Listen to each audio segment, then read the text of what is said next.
Eu esqueci de avisar, sexta-feira, o nosso culto,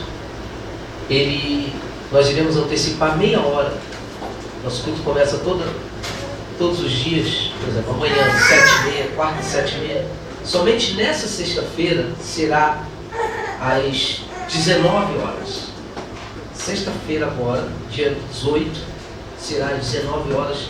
Eu estarei realizando um casamento a partir de 8h30. Então, eu vou sair daqui do culto direto para esse casamento. Se eu começasse o culto às 7h30, não daria tempo de eu chegar ao local, e eu também não posso deixar de fazer o culto. Nós temos um compromisso com você, não posso abrir mão desse compromisso. Então, eu apenas peço que você antecipe, marca lá na sua agenda, coloca no seu celular para despertar lá, porque senão você pode esquecer, porque o costume é às 7h30, de repente, aí quando você chegar aqui 7h30 já vai estar quase, a maior parte do culto já vai estar em andamento, e não é bom. Então, somente nessa sexta-feira. E na outra sexta-feira, é o Natal, nós não teremos o culto, amém? Você vai ficar com a sua família, você vai passar o Natal com a sua família. Então, dia 25 de dezembro, não haverá o culto. Teremos o culto no dia 21, se não me engano, que é segunda-feira. Depois, dia 23, quarta-feira. E no dia 25 não teremos o culto. Porém, no dia 27, aí nós vamos arrebentar. Vai ser um culto especial. Você sabe o que vai ser? A peça do nascimento de Jesus. Você lembra? Esqueceram já? Então a peça vai ser, não será aqui o culto. Eu queria que você convidasse amigos, parentes, várias pessoas. Será no salão de festas.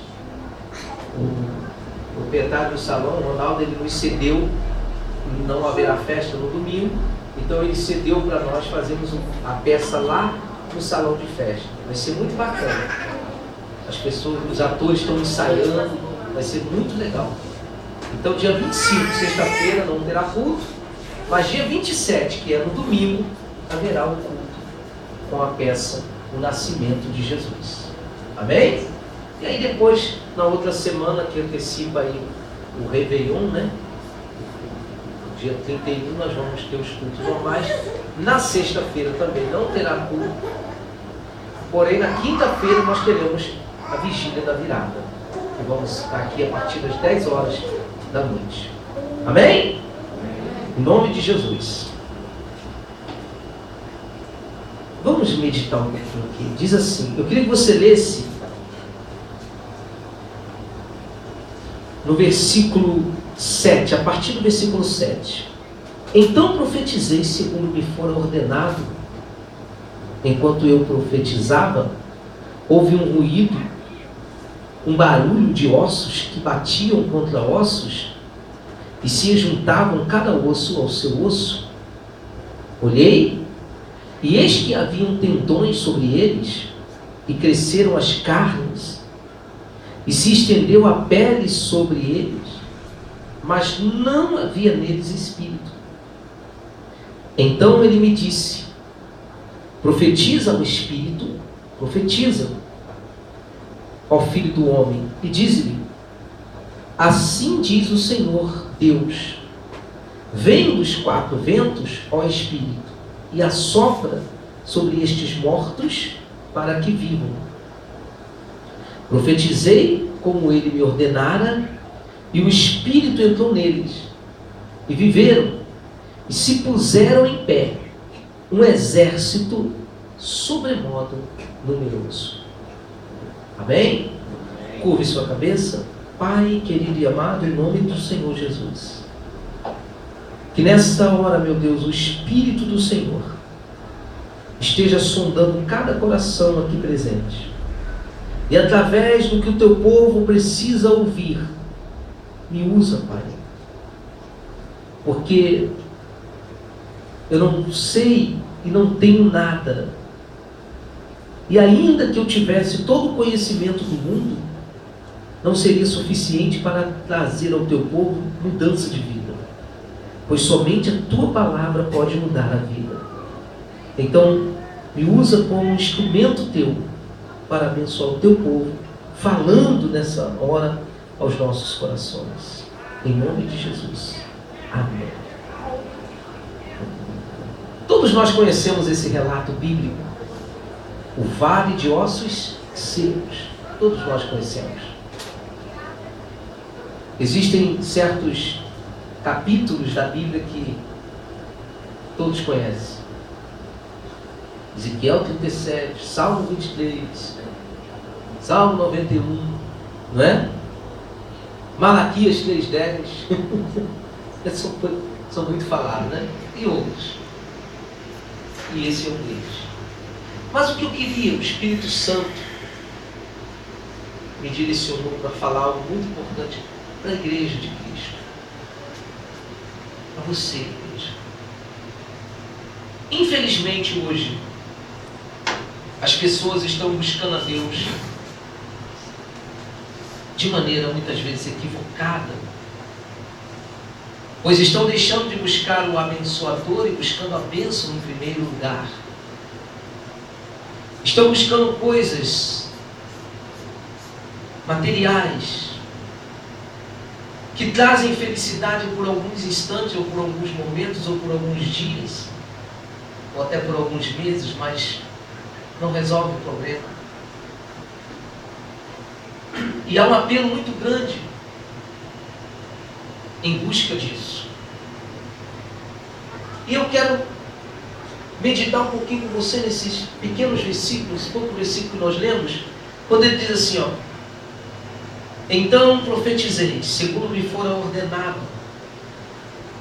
O Ezequiel era um profeta de Deus.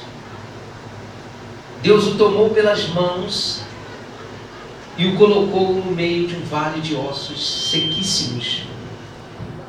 A Bíblia diz que os ossos... Tem que mexer, acho que vai rolar aqui em cima. Está muito... eles estavam sequíssimos. Não havia esperança para aqueles ossos. Você imagine você ser colocado num lugar onde tem vários ossos. Você não sabe de quem são os ossos. Osso de um lado, osso do outro, cabeça de um lado, perna do outro, fêmur e etc. E alguém diz para você, ó, profetiza para esses ossos. O que você faria nessa situação? E aí, Deus ainda pergunta para o Ezequiel: você crê que eles podem viver? E qual foi a resposta do Ezequiel?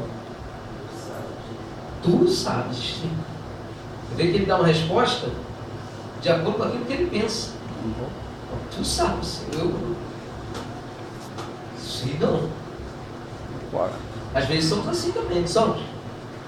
Às vezes estamos diante de uma situação que a gente diz assim: será que pode mudar essa situação?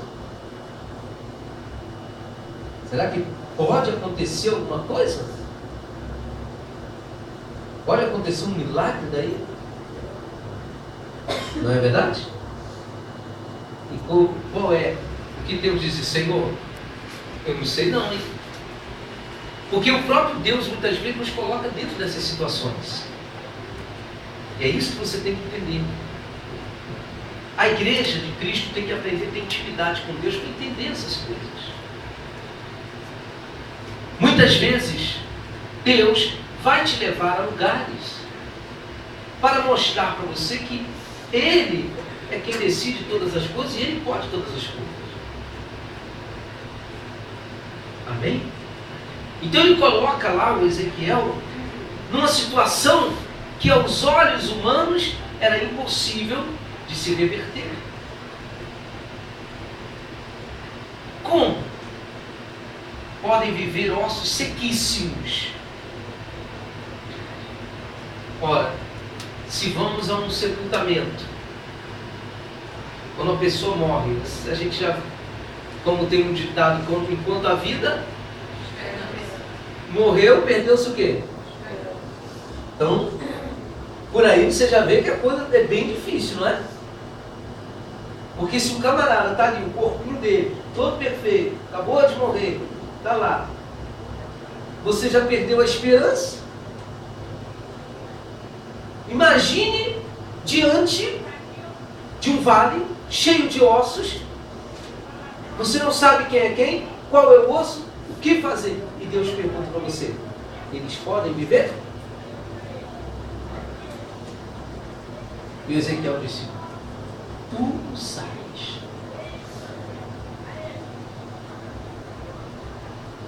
Existe situação na nossa vida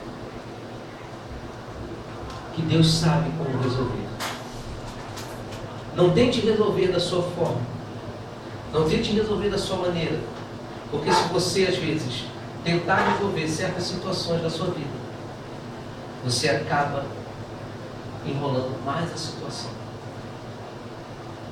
Antes de tudo na sua vida, antes de qualquer decisão, busque de Deus uma direção, uma orientação. Ele sabe o que fazer.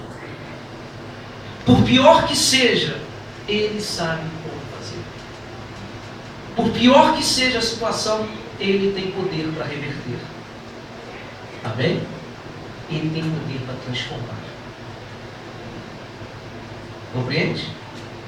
Então, ele disse apenas uma palavra para Ezequiel: profetiza. Profetiza eles.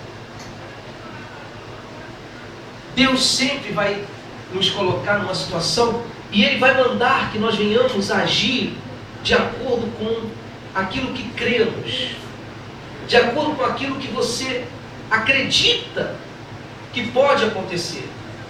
Você não sabe se vai acontecer, mas você acredita, você tem fé, você confia. E Ele então fala para ele: ó, profetiza aos ossos e diz para eles: ossos secos. Sabe por quê, gente? Deus, o nosso Deus, Ele trabalha com a palavra. Por isso que nós temos que tomar cuidado com as nossas o quê? Palavras. A nossa palavra é muito importante. Por exemplo, hoje em dia, as pessoas fazem negócio assinando documentos. Não é assim? Antigamente não era assim não. Antigamente se firmava uma aliança, se firmava um pacto através da palavra. Não era assim? A palavra. E até hoje, as pessoas bem antigas dizem: a palavra de um homem tem muito valor. E Deus trabalha com a palavra. O que é profetizar? Profetizar é você falar. É você falar. Mas não você falar por falar. Não você falar coisas aleatórias. Não você falar o que vem na sua mente. Não você falar o que você acha que é. Mas é você buscar de Deus uma direção. E quando você profetiza amando de Deus, então aquilo ali vai acontecer. Por pior que seja a situação. E aqui nós vimos o seguinte: então, o que ele fez? Então, profetizei. Então, profetizei. Qual o segredo da vitória? Obedecer, mesmo que seja contra as suas teorias ou suas razões. É esse o segredo. A vida com Deus é uma vida de obediência, mesmo, e na maioria das vezes, essa obediência vai ter que confrontar com as suas razões. Compreende, sim ou não? Essa obediência vai confrontar, muitas vezes, com aquilo que você pensa, ou com aquilo que você sente. Talvez, naquele momento, o Ezequiel estivesse sentindo o quê? Sentindo o quê? Medo. Alguém aqui gosta de ir no cemitério? Hein? Gosta? Alguém marca um almoço ou um jantar, almoçar e jantar lá no cemitério hoje? Ou alguém chega para namorar e diz assim, oh, vamos passear. Aonde você quer ir, meu amor? Vamos passear lá no cemitério, no meio das cataturas. Alguém faz isso? Porque no lugar que tem mortos, a pessoa fica meio o quê? E não era para ter medo, porque quem está lá não levanta mais, não faz nada, pode ficar tranquilo. É um lugar que é sossegado. Você pode ficar tranquilo. Ninguém reclama de nada quem está ali. Se ligar o som alto, ninguém reclama. Se gritar, ninguém reclama.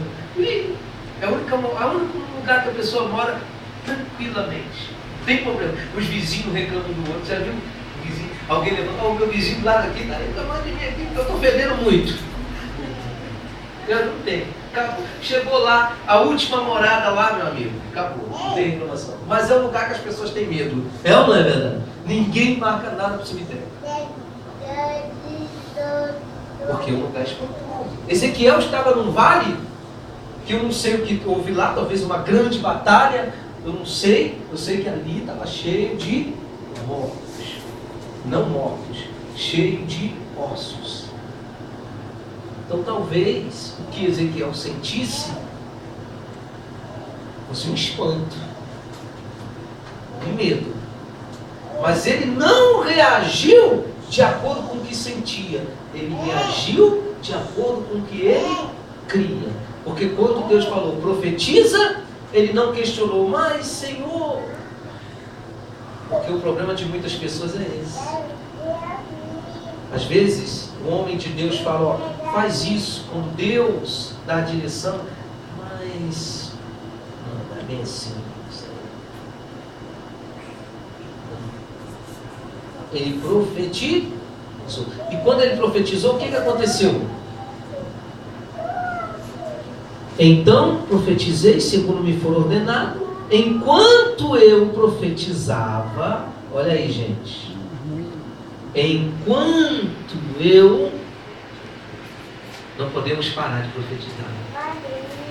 O que você tem profetizado? É uma pergunta que eu faço. Responda-se a si mesmo. O que tem saído da sua boca? Você é um cristão.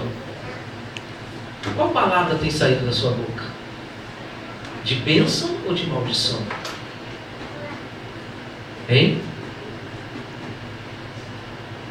A Bíblia diz que a língua é um pequeno ser, ou um pequeno órgão, desculpe, mas que pode perder todo o nosso corpo. Com a língua, muitas vezes, louvamos a Deus, não é isso que está escrito? E ao mesmo tempo, amaldiçoamos o nosso próximo. Às vezes a pessoa aqui louva, oh Jesus, e louva. Chega lá fora, se alguém pisar no seu calo, pronto, amaldiçoa o camarada. Não é assim? O que tem saído da sua boca? O que você tem profetizado? Porque muitas vezes o que você falar, você tem que tomar cuidado.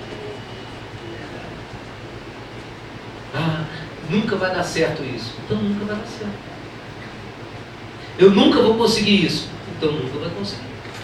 Você sabe por quê? Deus endossa as suas palavras. Eu nunca vou ser feliz. Quem está dizendo que não vai ser feliz? É Deus que está dizendo você? Não, você está dizendo que não vai ser feliz. Eu nunca vou conseguir isso. Você não vai conseguir. Não, eu vou conseguir. Então Ezequiel profetizou. E o que eu quero focar bastante é no que acontece depois que ele profetiza. Porque o segredo da igreja hoje está muitas vezes nisso aqui. Depois que ele profetiza, o que acontece? Um milagre. Não acontece um milagre? Um milagre de maneira até espantosa, sim ou não? Hein? Deu um vento. barulho, vento de um lado, do outro. Os ossos começaram a voar para um lado, voar para o outro. E passa o osso para lá, passa o osso para cá. O Ezequiel olhava para lá, o osso, e o osso da cabeça vai para lá, o vento vem para cá, e tudo. Eu não sei o nome dos ossos todos, não. Eu sou médico, não sou obrigado a saber. Então, passa para lá, passa para cá, vem para lá. Eu sei que foi uma confusão tremenda. Não foi, não? Isso aqui a gente aprende uma coisa também, sabia? Às vezes, para se colocar as coisas no lugar, Deus tem que fazer um reboliço. Sabia disso? Às vezes, tem pessoa que está muito acostumada com aquela coisinha. Vem para a igreja, aquela religiosidade. Aí vem, quarta-feira, domingo, quarta-feira, domingo. Aí vai começando a ficar religioso. Só aquela religiosidade. Deus não quer que sejamos religiosos. Aí Deus de repente cria um reboliço da vida e vai, você não entende nada. Está acontecendo, meu Deus. De repente, aí também nesse de repente você desperta. Você passa a orar mais, você passa a jejuar, você passa a ler mais a Bíblia, você passa a buscar mais. Não é assim que acontece, gente? A gente não pode parar. E Ezequiel está lá. Mas o que acontece? Olha aqui, ó. Olhei. Quando ele chegou, o que tinha lá? Como é que estavam os ossos? E eles estavam como? Paradinho lá no canto. Paradinho no canto. Tranquilo. Alguém já profetizou sobre a sua vida? Quem já recebeu alguma profecia? Sempre recebemos. Quando você está aqui na igreja, você está profetizando.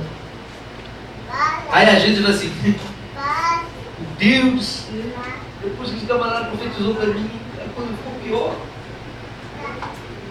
Eu pensei que o negócio ia para frente, foi para trás. É ou não é verdade? Sabe por quê? Às vezes a coisa está muito parada. Estava paradinha lá. Mas olha aí, ó. Olhei e eis que havia, melhor, eu profetizei segundo me for ordenado. Enquanto eu profetizava, havia um ruído, um barulho de ossos que batiam contra e se juntavam, cada osso ao seu osso. Ou seja, Deus coloca as coisas no seu devido lugar. Nada errado. Nada errado. Não ficou nem um corpinho defeituoso.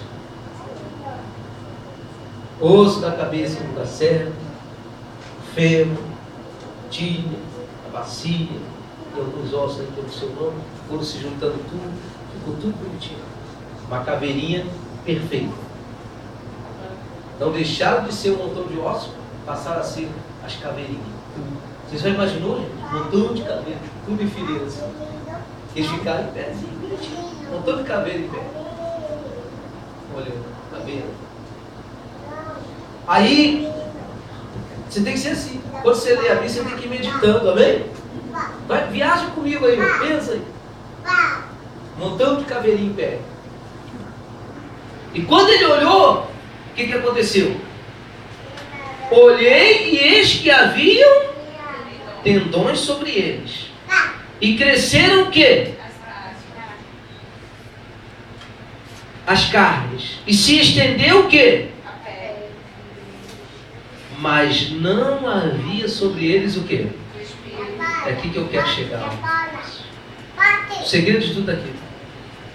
Não havia sobre eles o quê? Espírito. Um corpo sem espírito está morto.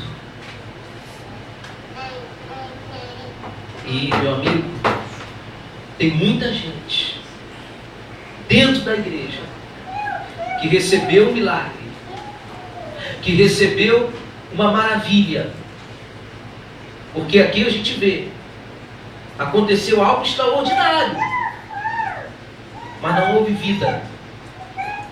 Aconteceu algo espantoso, mas não houve vida. Então, Deus pode te curar do câncer, mas você pode continuar morto. Deus pode curar você da AIDS, mas você pode continuar morto. Deus pode transformar o teu familiar, mas você pode continuar morto. Deus pode fazer muitas coisas na sua vida, muitos milagres, muitas transformações, maravilhas, mas você continua morto. Porque se não houver espírito, você é uma pessoa morta. E a igreja está cheia de pessoas que receberam conquistas, que receberam milagres, que receberam transformações, foram curadas, foram abençoadas, e foram isso, e foram aquilo, e tal. Aconteceu um montão de coisa, e vão lá no altar, dão testemunho que Deus fez, que Deus faz, e Ele faz. Mas se você for ver a pessoa, se você procurar o Espírito, não tem. Está vazia. Uma pessoa, um corpo sem espírito, está o quê? Morto. Por isso que lá em Apocalipse ele diz o quê para a igreja? Tem uma igreja que ele diz o quê? Você tem um nome de que vive, mas está o quê? Está morto. Você tens um nome que vive, mas está o quê? Tem muita gente assim. Tem gente na igreja vivendo de aparência. Está vivinho. Está vivo para o irmão do lado. Está vivo para o pastor. Está vivo para o coral. Está vivo para o grupo A. Está vivo para o grupo B. Está vivo para tudo. Mas está morto para Deus. Está morto para Deus. Compreende, sim ou não? Porque não tem espírito. Sem espírito não há vida. Você tem que buscar o espírito. E aqui eu estou me referindo não somente ao espírito que nos dá vida, mas principalmente ao Espírito de Deus que tem que estar em nossa vida. A presença de Deus tem que estar na sua vida. Se você não tiver a presença de Deus na sua vida, não adianta nada. Homens de Deus, como Moisés, depois de ver todas as maravilhas que Deus fez, Deus lançou 10 pragas no Egito, Deus abriu o mar vermelho, Deus fez coisas extraordinárias. Mas no ponto crucial, para ele conduzir o povo para o deserto, ele disse uma coisa para Deus: Senhor, agora é diferente. Se a tua presença não for conosco, não deixa a gente sair nem do lugar. Compreende, sim ou não? Presença de Deus. O rei Davi, quando assumiu o seu reinado, o primeiro ato dele, a primeira coisa que ele fez foi o quê? Aonde está a arca da aliança? Porque a arca naquela época representava a presença de Deus naquele lugar. Eu não vou reinar sem a presença de Deus. Amém? Moisés disse: eu não saio do lugar sem a presença de Deus. Mas eu sou contigo, eu abri o mar. Não resolve. Mas eu mandei praga no Egito. Não resolve. Eu já mostrei que sou contigo. Não resolve. Eu quero a tua presença. Amém? Compreende, Senhor?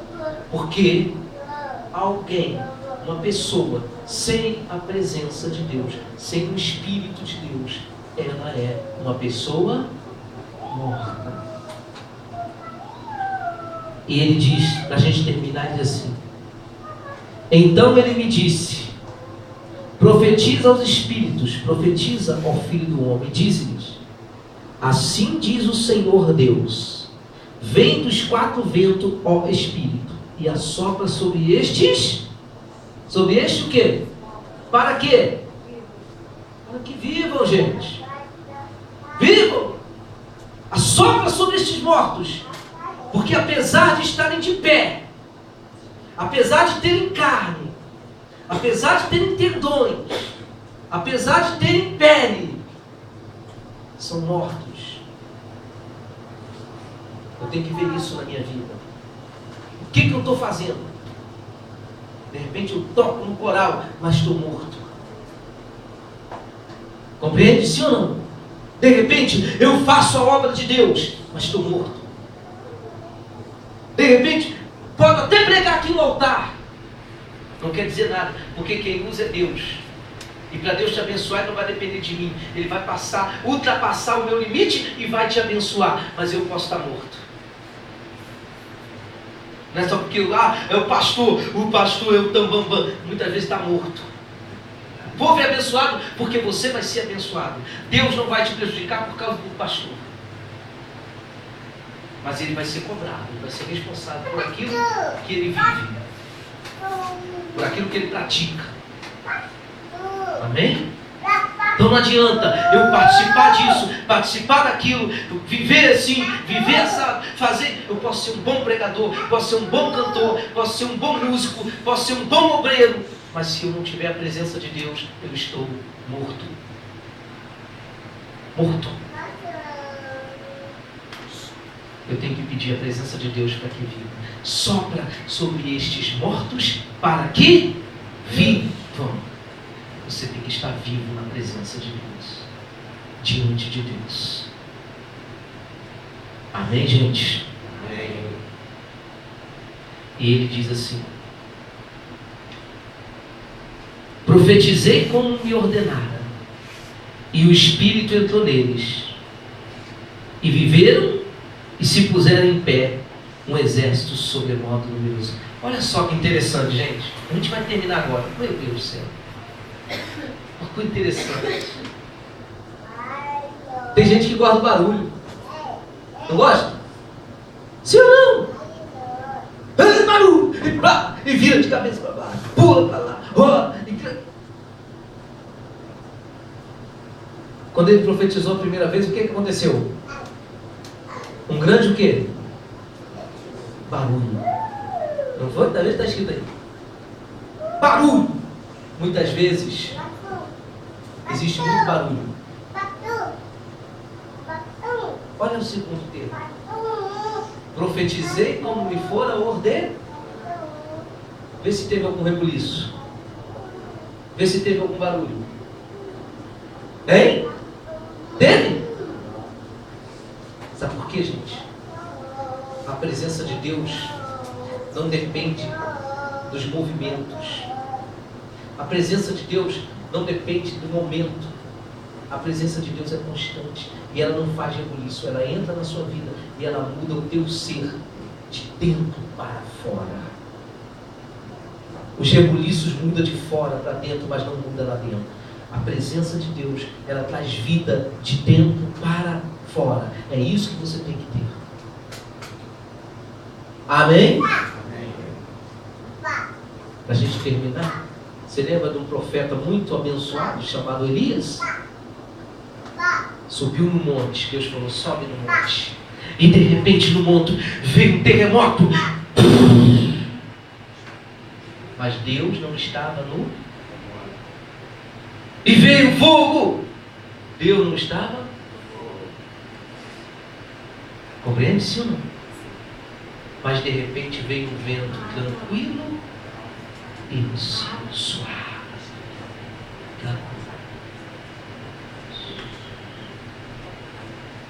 Aí Deus estava naquele vento tranquilo e suave. As coisas de Deus são assim. Sabe por quê? O que causa rebuliço pode até causar um espanto, pode até causar uma admiração, pode até causar algo sobrenatural, como aconteceu, mas não pode ter vida. A única coisa que dá vida é o Espírito. A única coisa que vai fazer você ter vida é a presença de Deus na sua vida. Amém? Não sejamos um exército de pessoas mortas, mas sejamos um exército da presença de Deus vivos. Amém? Fique de pé, por favor. Quem entendeu? Você entendeu? Sim. Deus, eu tenho pedido a Deus isso. Eu tenho pedido a Deus. Nós não estamos aqui à toa, amém, gente? Existem muitas pessoas... Aqui, olha, deixa eu falar uma coisa para você aqui, ó. Tem muitos ossos secos lá fora precisando de alguém que profetize para eles. Tem muitos ossos secos, tem muitas pessoas. E tem muitas pessoas que estão dentro das igrejas. Já conseguiram alcançar os tendões. Já conseguiram alcançar a pele. Já conseguiram alcançar o nervo. Mas ainda não alcançaram o Espírito. É o Espírito que dá vida. Amém? Curve sua cabeça, por favor. Em nome de Jesus. Oh meu Deus e meu Pai. O Senhor fala com a tua igreja, Senhor.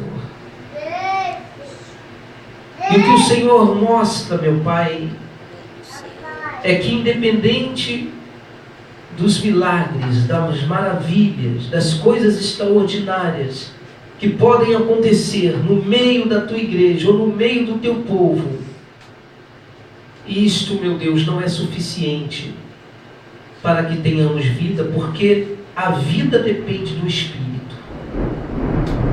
Ainda que sejamos curados, mas se essa cura for apenas na carne, se não houver Espírito, então ainda assim será um corpo morto. Foi por isso, meu Pai, que quando um jovem pediu para te seguir, o Senhor disse: vem, mas ele disse: deixa primeiro eu sepultar o meu pai. E o Senhor disse para ele: deixem que os mortos sepultem os seus mortos. Muitas vezes é difícil entender isso, Pai. Mas o Senhor deixa claro que a pessoa, aquele que não tem a tua presença, aquele que não tem o teu Espírito, está morto. Pode até estar vivo para esse mundo, mas está morto para ti. Eu quero te pedir, meu Pai, eu quero profetizar que o Espírito seja derramado aqui nesse lugar. Eu quero profetizar que sobre todas essas pessoas venha o Espírito da vida e entre dentro delas. Que o Espírito Santo, meu Pai, nessa noite, entre dentro de cada um de nós e faça dentro de nós a morada do Senhor. Entra, meu Pai, e faça morada para que todos nós sejamos vivos, tenhamos vida e vida em Cristo Jesus. É o que eu te peço, ó Pai, que essa igreja seja uma igreja cheia da presença do Espírito Santo. Que o Espírito Santo venha estar dentro de cada uma dessas pessoas, para que elas sejam vivas, tenham vidas em si mesmas. Em nome do Senhor Jesus.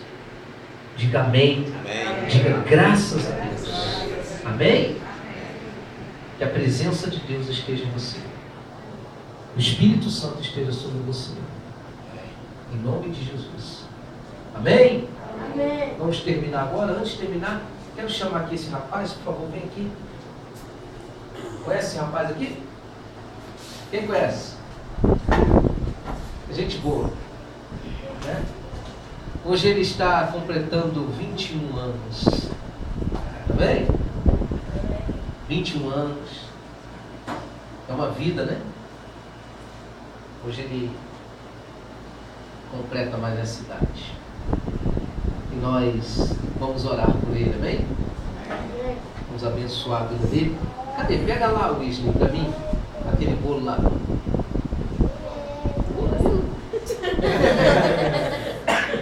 Tem até bolo hoje para vocês comerem. Amém? Amém? Antes de você ir embora, eu queria que você confraternizasse com ele. Que Deus, vamos pedir a Deus para abençoá-lo. Tá aqui, ó. Né? Minha esposa fez um bolo para ele. Tá muito bonito esse bolo. Dá nem vontade de comer, de tão bonito que tá. Mas daqui a pouco ele vai deixar de estar bonito. Porque nós vamos comer. Bem bonito a gente vai comer. Não vamos ou não vamos? Sim. Tu vai comer, ó? Sim. Ah, isso aí. Só o Murilo que não. Eu gostaram comigo. Tem um monte de bolinha aí. Bola. Então tá aqui. Sobe aqui. Hoje ele tá mais alto do que eu. Você acredita que eu já peguei ele só nesse braço? Já fiz muito dormir. Às vezes de noite, chorava de noite. E eu passava a noite em claro. Oi? Volta aqui, ó.